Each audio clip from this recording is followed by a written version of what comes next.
তবে corona virus কি চীনেরই ষড়যন্ত্র? চীন কি আমাদের মারতে চায়? তবে কি অজান্তেই নিজের সর্বনাশ ডেকে নিয়ে আসলো চীন? হে বন্ধুরা, বর্তমানে করোনা ভাইরাস নিয়ে আমরা সবাই যখন আতঙ্কিত, ঠিক সেই সময় এমন একটি রিপোর্ট সামনে বেরিয়ে আসলো যা শুনলে আমাদের আতঙ্ক আরও বেড়ে যাবে। বিগত কিছুদিন ধরে করোনা ভাইরাস চীনের উহান শহর থেকে গোটা বিশ্বে ধীরে ধীরে ছড়াতে শুরু করে। প্রথমে বলা হচ্ছিল যে একটি বাদুড়ের স্যুপ থেকে মানব দেহে এই ভাইরাসের সূত্রপাত, কিন্তু এখন কিছু এক্সপার্ট বলছেন এই ভাইরাস মানুষই তৈরি করেছে, যার পেছনে রয়েছে এক বিশাল ষড়যন্ত্র। চীন ছাড়া এই ভাইরাস আগে পৃথিবীর কোথাও দেখা যায়নি। চীনের যেই শহরে এই ভাইরাস প্রথম পাওয়া গেছে তা নিয়েও অনেক তথ্য সামনে বেরিয়ে আসছে। দাবি করা হচ্ছে এই করোনা ভাইরাস সৃষ্টির পেছনে আর কেউ নয়, বরং চীনেরই হাত রয়েছে। চীন স্বয়ং এই ভাইরাস ল্যাবে তৈরি করেছে।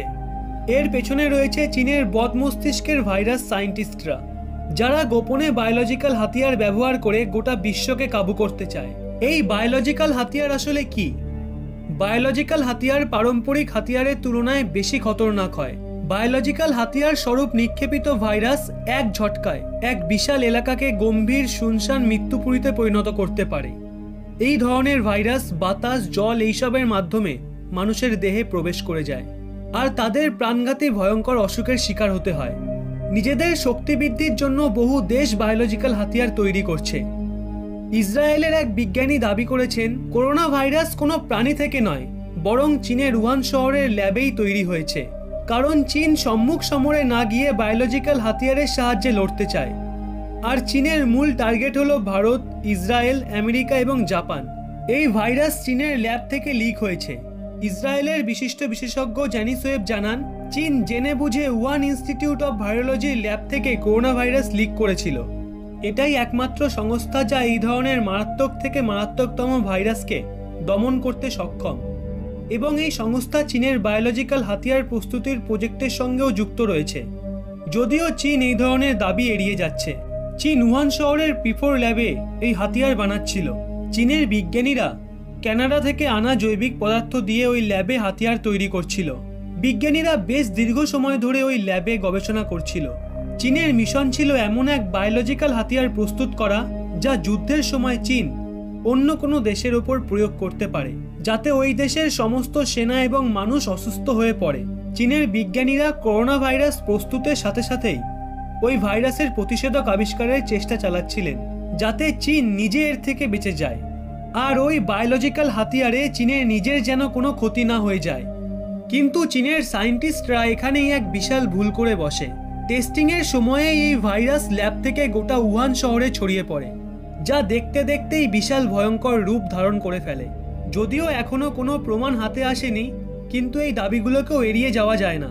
কারণ চীন থেকে কোনো তথ্য বার করে আনা ভীষণই মুশকিল একটি কাজ।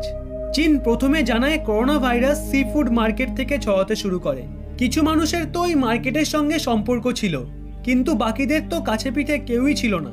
অন্য কিছু রিপোর্ট বলছে চীনের রাষ্ট্রপতি শি জিনপিং ওই ল্যাবকে মনিটর করছিলেন, যেন ওখানে কোনো ভীষণই মহত্বপূর্ণ অন্তঃরাষ্ট্রীয় কাজ চলছিল। চীন বহু বছর ধরে জেনেটিক ইঞ্জিনিয়ারিং এর ওপর অনেক রিসার্চ করেছে। হিউম্যান জিনোম জীবের ওপর অপ্রাকৃতিক গবেষণা করে নতুন জীব সৃষ্টির চেষ্টা চালিয়েছে। চীনের বায়োলজিক্যাল হাতিয়ার নিয়ে এক্সপার্টদের বিভিন্ন মন্তব্য সামনে আসছে। আমেরিকা, জাপানের মতো উন্নত দেশগুলিও এই নতুন ভাইরাসের মোকাবিলা করছে। বিশ্বের সমস্ত দেশ এক হয়ে খুঁজে বের করা উচিত যে কেন চীনেই সবসময় এই ধরনের ভয়ঙ্কর ভাইরাসের উৎপত্তি ঘটে। চীনে একটি জৈবিক প্রয়োগশালা আছে যেখানে করোনা ভাইরাস পাওয়া গেছিল। এই প্রয়োগশালাতে বিভিন্ন প্রাণীর ওপর তা প্রয়োগ করে দেখা হতো। ভারত, বাংলাদেশও ইতিমধ্যে চীনের সঙ্গে সমস্ত যোগাযোগ বন্ধ করে রেখেছে। উন্নতির গাম্ভীর্যে চীন হয়তো ভুলেই গেছে যে অন্যায় করলে কখনো তার থেকে রেহাই পাওয়া যায় না। আপনাদের কি মতামত তা অবশ্যই কমেন্ট বক্সে জানান।